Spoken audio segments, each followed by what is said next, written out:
예수님은 사도행전이 시작되는 첫머리에 우리에게 두 가지 사건을 소개해 주십니다. 1절, 데오빌로여 내가 먼저 쓴 글에는 무릇 예수께서 행하시며 가르치시기를 시작하신부터. 2절, 그가 택하신 사도들에게 성령으로 명하시고 승천하신 날까지의 일을 기록하였노라. 첫째 일은 예수님의 생애입니다. 예수님의 생애, 예수님이 태어나시고 이 땅에서 33년 사시고 우리 죄를 위하여 죽으시고 죽은 지 사흘 만에 사망 권세 깨고 부활하신, 이거 전체를 예수님의 생애라고 그러는 거예요. 그래서 모든 구원은 바로 예수님으로부터 시작되는 거예요. 그리고 사도행전도 예수님의 구원으로부터 시작되는 거예요. 예수님께서 구원을 완성해 주셨어요. 예수님께서 근데 완성하신 이 구원이 저와 여러분에게, 온 인류에게 시간과 공간을 초월하여 이루어지기 위하여 이제 사도행전, 성령의 역사가 필요한 거죠. 누가가 소개한 두 번째 사건은 예수께서 부활하신 후부터 승천하시기까지 머무르셨던 지상에서의 40일 기간이에요. 특별히 예수님이 보내신 그 40일은 땅의 시간과 하늘의 시간이 뒤섞인 아주 독특한 시간이에요.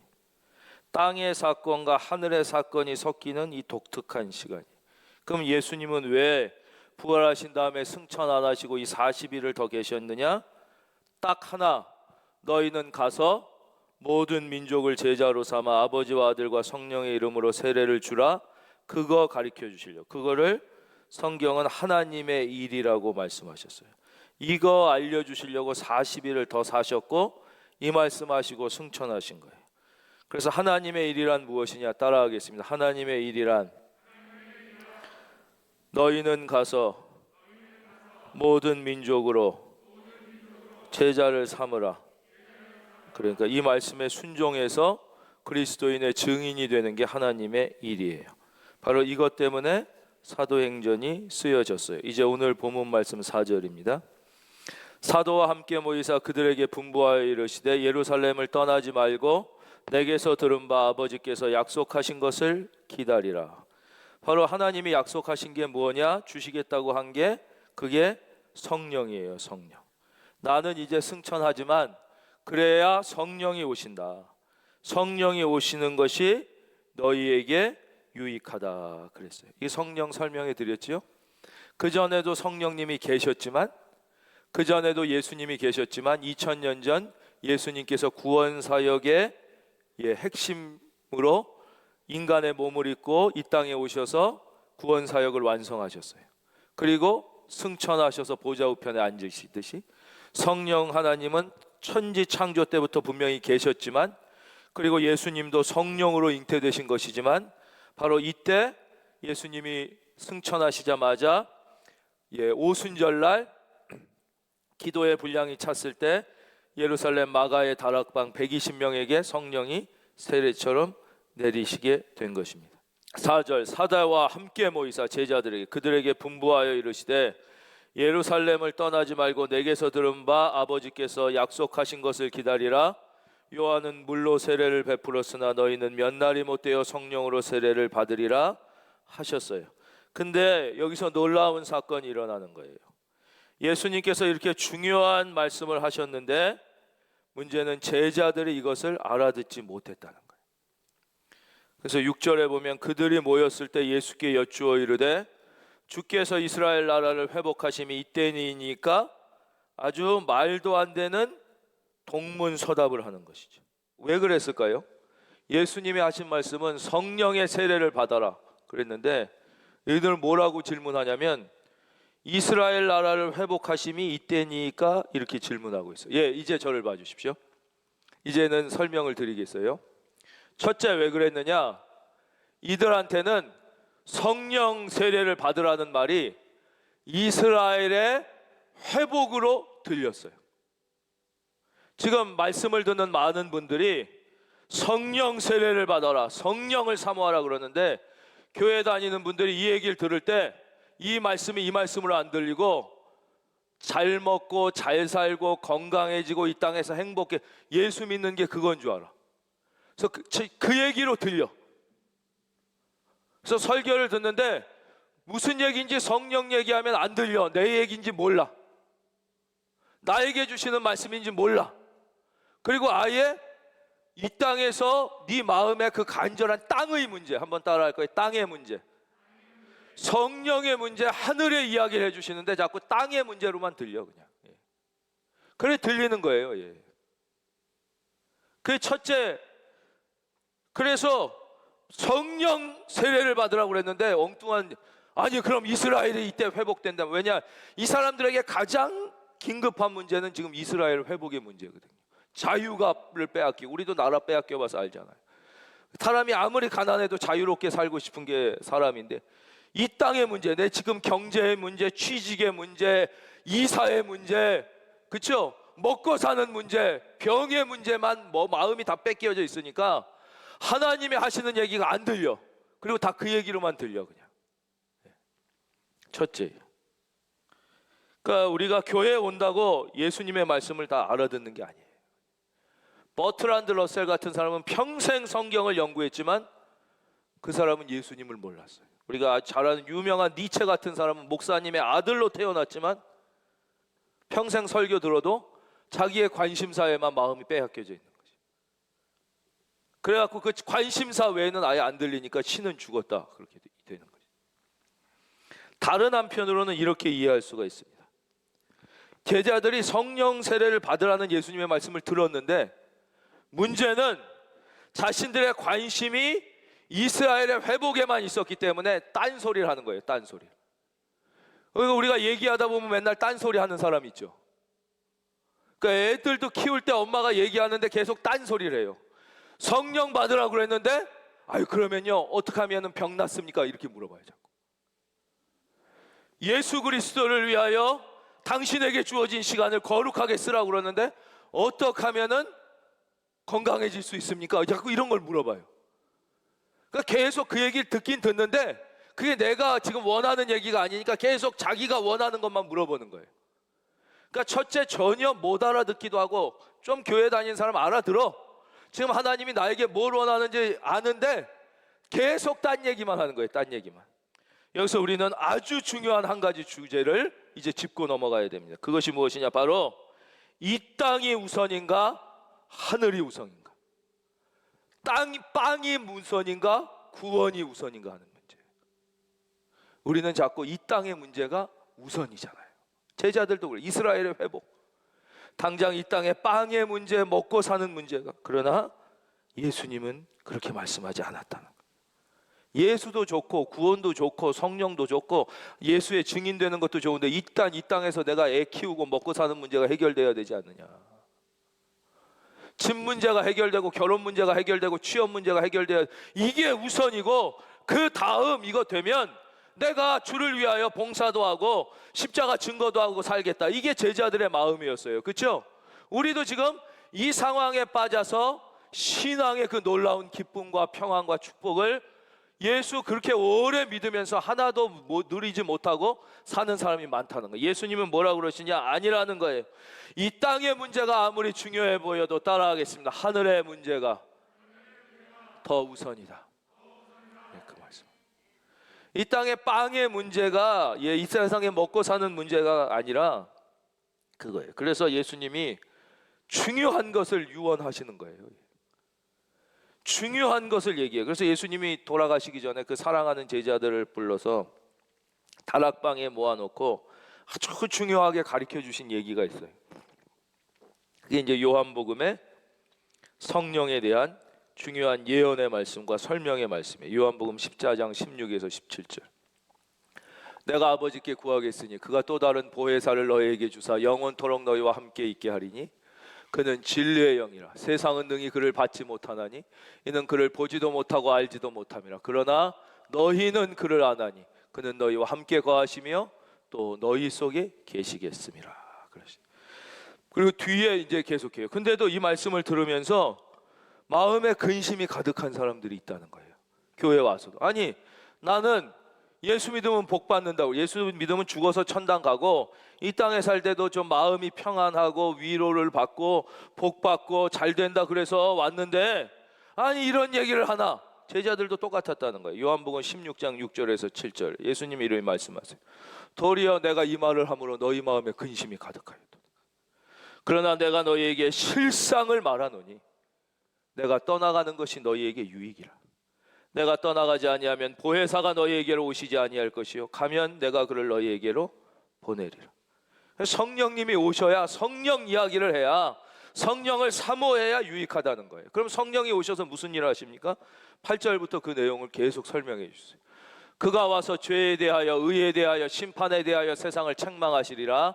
죄에 대하여라 하면 그들이 나를 믿지 아니하며, 의에 대하여라 하면 내가 아버지께로 가니 너희가 다시 나를 보지 못하며, 심판에 대하여라 하면 이 세상 임금이 심판을 받았음이라. 그런데 여기서만 그냥 끝나시는 게 아니에요. 13절부터 참 예수님의 마음을 이해해야 돼요. 그러나 진리의 성령이 오시면 그가 너희를 모든 진리 가운데로 인도하시리니 그가 스스로 말하지 않고 오직 들은 것을 말하며 장래 일을 너희에게 알리시리라. 그가 내 영광을 나타내리니 내 것을 가지고 너희에게 알리시겠음이라. 그러면서 성령이 하시는 일을 특별하게 이렇게 말해요. 그 뒤에는요, 더 얘기해주고 싶지만 너희들이 이걸 잘 모른다. 하지만 얘기한다. 이런 말씀도 하셔요. 참 기가 막힌 말씀이 많아요. 그러니까 이 시간에도 말씀을 다 이해 못하는 분들을 위해서도 하는 거예요. 이 누가복음도 누가가 썼다고 말씀드렸잖아요. 사도행전도 보면 1절 이렇게 나오잖아요. 데오빌로요 이렇게. 누가복음도 그렇게 나옵니다. 데오빌로 각하여 이렇게 나와요. 근데 누가복음은 이 데오빌로라는 사람이 이제 예수 믿은 지 얼마 안 된 상태라서 그 사람의 호칭을 해줘요. 데오빌로 각하여. 그래서 우리도 아직 믿음이 안 들어온 사람은 세상에서 내가 나이가 몇인데, 세상에서 내 직업이 어떤데, 세상에서 내가 위치, 이런 생각을 갖고 하나님 앞에 있어요. 그 누가가 데오빌로 각하여 이렇게 불러줘요. 근데 사도행전을 딱 오면 데오빌로요. 세상에 너의 나이와 권세와 직업은 하나님 앞에 아무것도 아니야. 그래야 이제 진짜 성령의 세계로, 은혜의 세계로 들어가는 것이죠. 사실 그렇습니다. 이 성령으로 인치는 사건이 있어야 영안이 열리고 우리가 그리스도를 발견하게 돼요. 그래서 그 성령이 임하셔야 구원을 이해하게 돼요. 십자가와 부활을 이해하고 구원을 나의 구원으로 받아들일 수 있어요. 이 구원은 절대 인간의 이성과 지성으로는 받아들일 수가 없어요. 그러니까 성령 임한 걸 또 설명해 드릴게요. 이거 빨리 할게요. 성부 하나님께서 천지를 창조하시고 인간을 만드셔서 하나님의 자녀로 삼으셨어요. 근데 인간이 타락하게 됐어요. 그래서 구원으로부터 멀어졌어요. 하나님은 이 인간을 구원하시기 위하여 위대한 계획을 세우셨어요. 그래서 성자 하나님이 인간의 몸을 입고 이 땅에 오셨어요. 그게 예수님이에요. 성자 하나님이 2000년 전 베들레헴 한 여관의 마구간 말구유에 인간의 힘을 입고 오셨어요. 그래서 이 예수님이 33년을 사시면서 천국의 삶, 구원의 삶이 무엇인지 직접 보여주시고 마지막 우리의 모든 죄를 대신 지시고 십자가에 죽으셨어요. 그리고 죽은 지 사흘 만에 사망과 어둠의 권세를 깨고 부활하셨어요. 그래서 구원을 완성하셨어요. 예수님이 구원을 완전히 완성하셨어요. 그리고 이 구원을 완성하신 다음에 40일 동안 더 계시면서 제자들에게 지상명령, 너희는 가서 모든 민족을 제자로 삼으라는 이 명령을 하시고 승천하셨어요. 승천하신 후에 이제 오순절날 예루살렘의 마가의 다락방에 마지막으로 성령 하나님, 따라하기, 성령 하나님이 오셔서 예수님께서 완성하신 이 구원 사역을 시간과 공간을 초월하여 2000년 지나 이 한만이 그 팔레스타인 예루살렘 작은 곳에서 있었던 2000년 전의 구원 역사가 오늘 어떻게 시간과 2000년이란 시간과 공간을 초월해 나의 구원, 나의 하나님이 되실 수 있는가? 바로 이 일을 위하여 성령님이 오셨고, 할렐루야, 이것이 성령의 일이라는 거예요. 그래서 이 성령이 임한 사람은, 성령 하나님의 인도하심과 임재를 경험한 사람은 누구도 예외 없이 그리스도를 주라고 시인하게 되는 거예요. 아주 이상한 일이 일어나는 거예요. 너무나 쉽게 마음이 열리고 하나님을 아버지라고 고백하게 되는 거예요. 너무나 놀라운 일이에요. 본 적도 없고 만난 적도 없는 그 하나님이 너무나 쉽게 마음의 문이 열리고 회개하게 되고 그 하나님을 나의 하나님으로 고백하게 돼요. 마음에 기쁨이 생겨요. 예배드리는 모든 분들에게 성령의 임재가 있을지어다. 이런 일이 일어나는 거예요. 그래서 성령이 내 안에 들어오시면 어떤 일이 일어납니까? 이게 중요한 거예요. 여기서부터는 다시 설명해 드리는 거예요. 첫째, 하나님을 아버지라고 부르게 돼요. 우리 중에 하나님을 가정에 계신 분도 아버지라고 부르실 수 있는 분은 아멘. 이거 아무나 할 수 있는 게 아니에요. 안 불러집니다. 아버지라고 불러지니 이게 성령이 임한 사람에게 가능한 거예요. 아바는 아예 아빠예요. 예수님은 아빠라고 부르라고. 육신의 아버지보다 더 가까운 아버지로 느껴지는 거예요. 둘째, 구원을 체험하게 됩니다. 여러분, 구원을 체험하셨습니까? 즉 이게 무슨 말이냐면 거듭났다는 게 무슨 뜻인지 비로소 알게 되는 거예요. 우리는 구원받지 못했는데 구원받은 걸로 착각하는 분이 많다고 말씀드렸죠. 구원은 반드시 체험되어야 돼요. 여러분, 배부르다, 밥 안 먹었는데 배부른 게 뭔지 아무리 얘기해줘도 그거는 머리만 있지 진짜 배부른 게 아니에요. 근데 밥을 먹으면 배부른 게 체험이 돼요. 진짜 성령이 임하면 내가 구원받은 게 체험이 돼요. 할렐루야. 그래서 거듭났다는 뜻이 뭔지 진짜 알게 된다니까요. 그 전에 거듭났다는 뜻이 뭔지 몰라서 여전히 죽음이 두려워요. 제자들이 어떻게 됐어요? 여전히 예수님 믿는다고 그러고 쫓아다녀도 죽음이 두려웠는데 성령이 임하자 더 이상 죽음이 두렵지 않은, 여러분 죽음을 두려워하지 않을 수 있기를 바랍니다. 왜 그래요?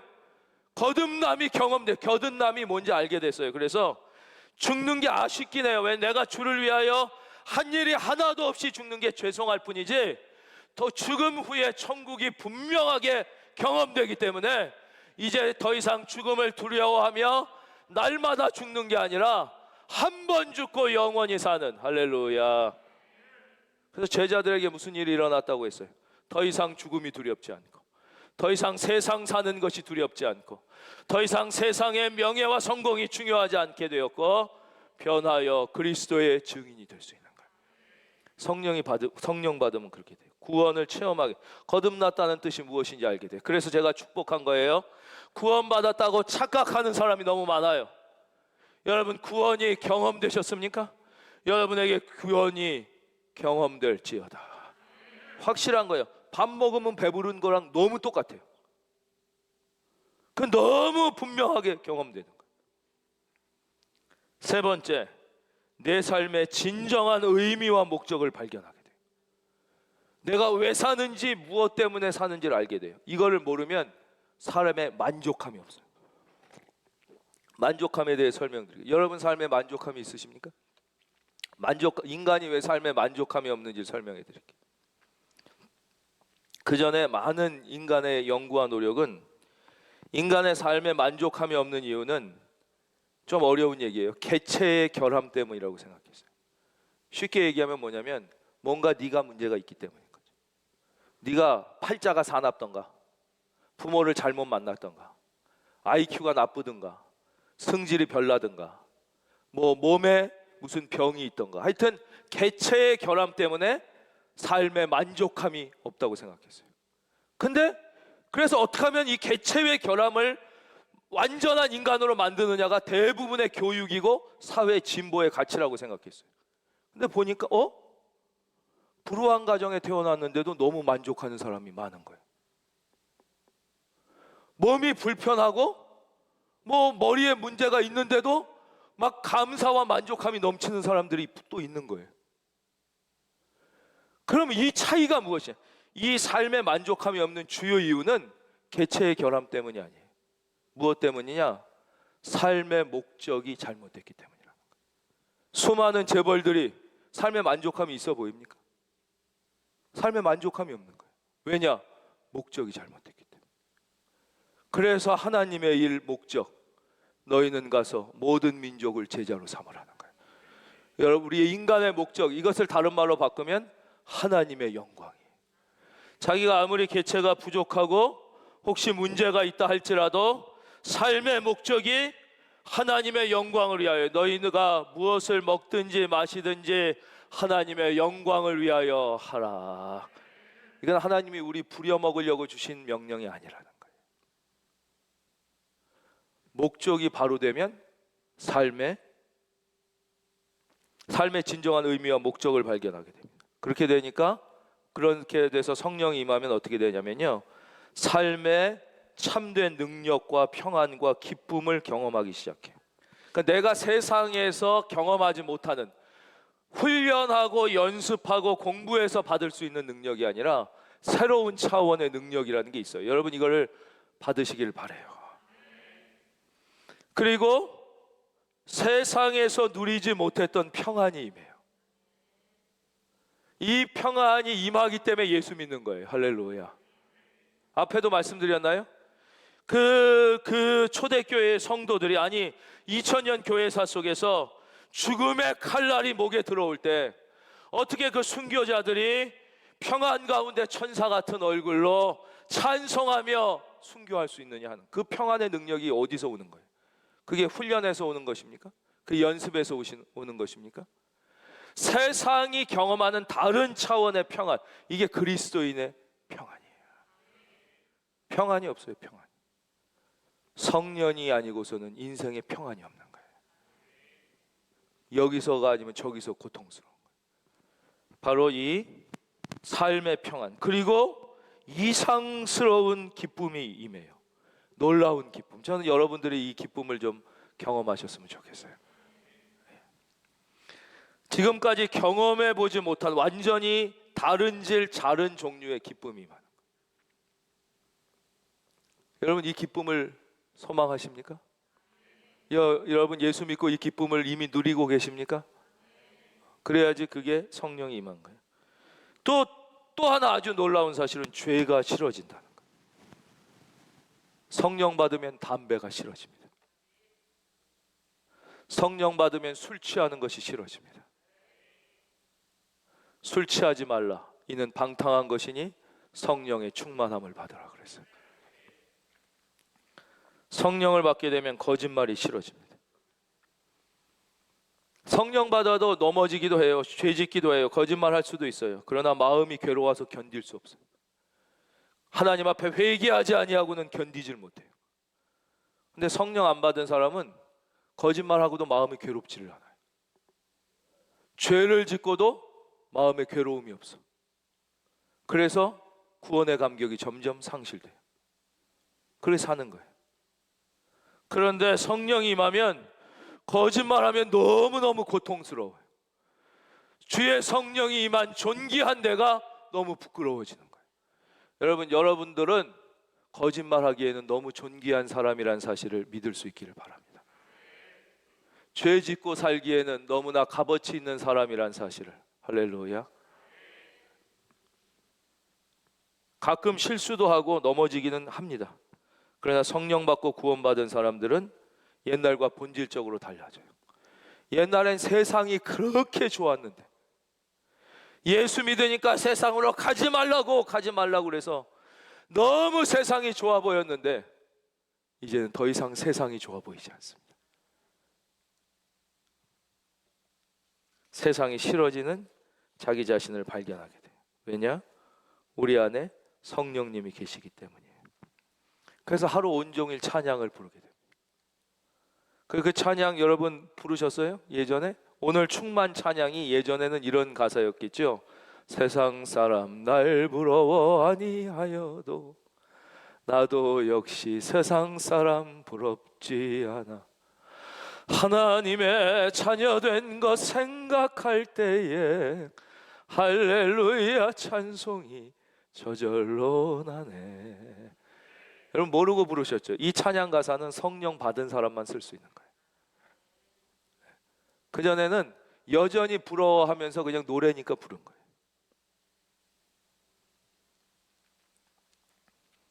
그게 오늘 찬양 충만이에요. 충만. 이따가 우리가 마지막 충만. 여러분, 전도나 선교, 부흥이 인위적으로 되겠습니까? 이게 누가 시킨다고 하는 게 되는 게 아니죠. 그렇죠?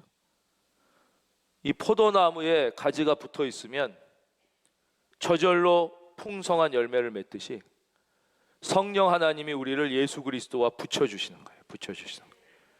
그래서 예수 그리스도와 접붙여서 우리가 나도 모르는 사이에 열매를 맺는 거예요. 남을 용서하는 것도 마찬가지죠. 우리가 어떻게 남을 용서할 수가 있습니까?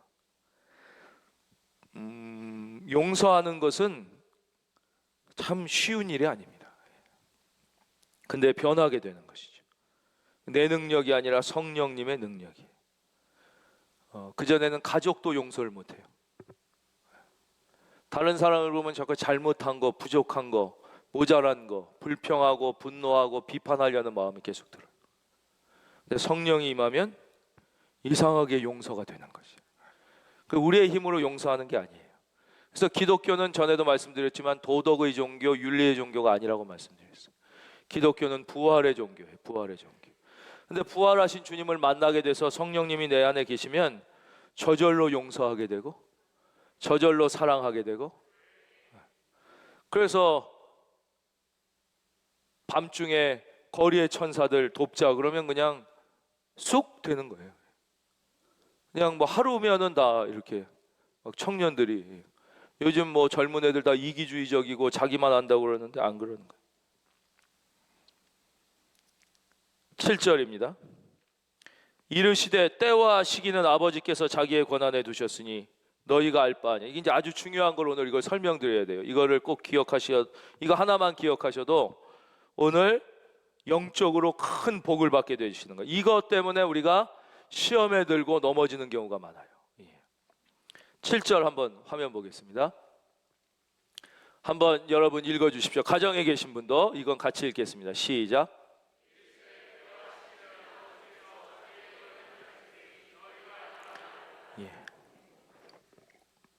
두 가지로 설명. 첫째, 때와 시기는 하나님의 독특한 권한이라는 거예요. 하나님만의 독특한 권한. 이게 크게는 이렇게 이해할 수 있어요.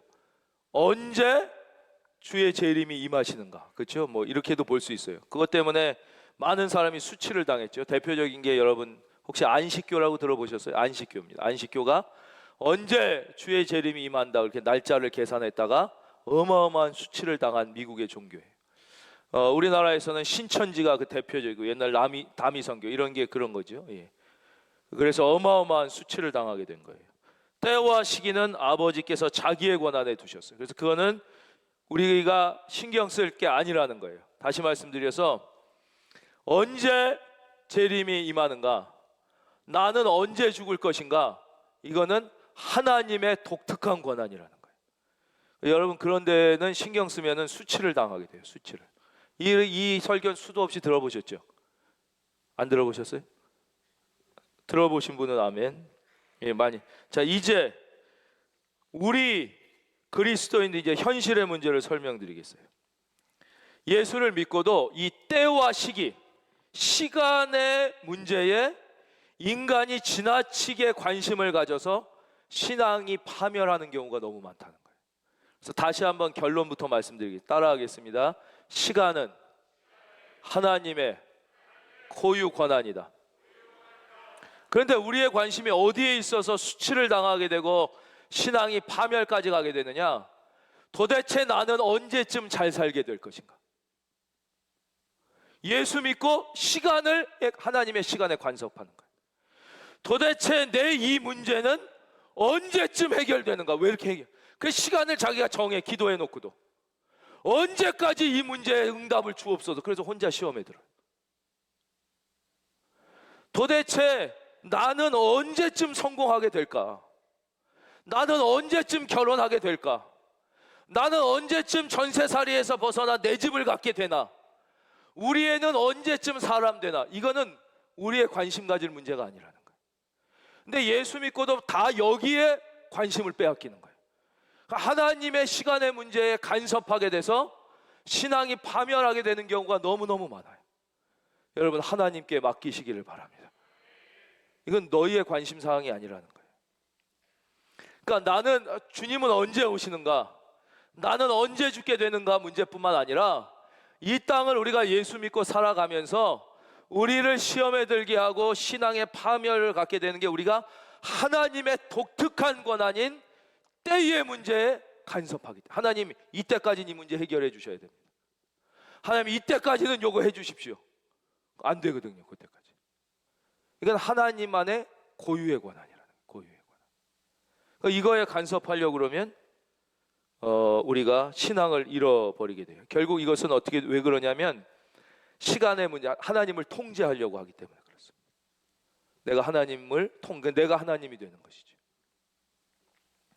그러면 우리가 관심 가져야 될 문제는 시간의 문제가 아니고 때의 문제가 아니면 무엇입니까? 빵의 문제가 아니면 무엇입니까? 바로 8절을 보십시오. 8절에 그 답을 알려주십니다. 오늘 설교의 마지막 결론입니다. 8절을 다 같이 읽겠습니다. 시작.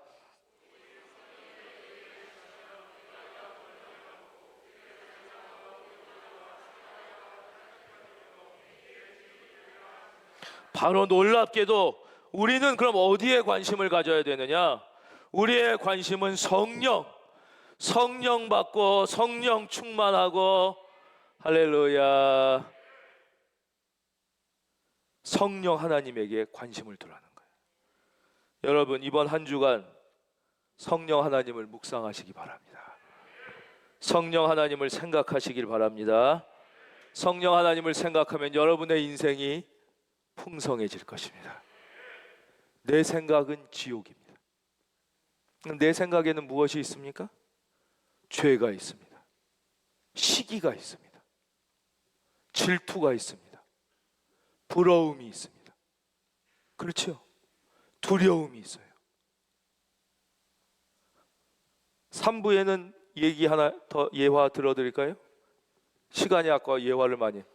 예일대학에서 학생들이 너무 스트레스를 받고 우울증에 걸리고 마음이 괴롭고 학업을 못하는 애들이 많이 생긴 거예요.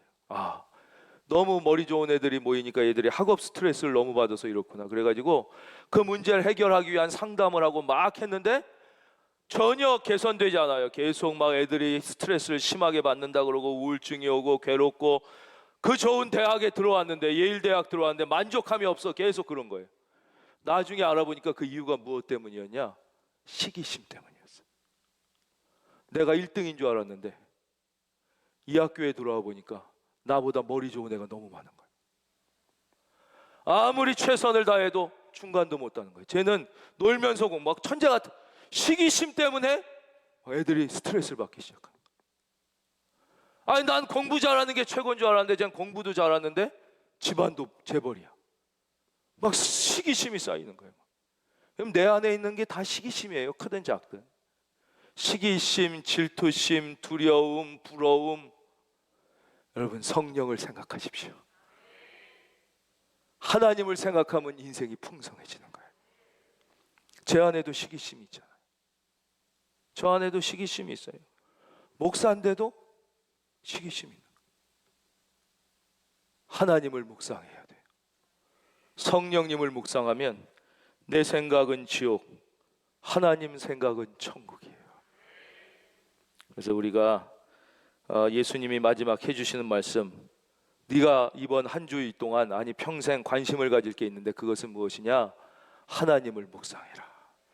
성령 하나님을 묵상하면 내 마음에 기쁨이 오고 세상이 주는 평안과는 차원이 다른 평안과 기쁨이 네 삶을 지배하게 될 것이다. 그래. 여러분, 예수 믿고 진짜 이런 기쁨과 평안, 이런 능력 갖고 사시기를 주의 이름으로 축원합니다.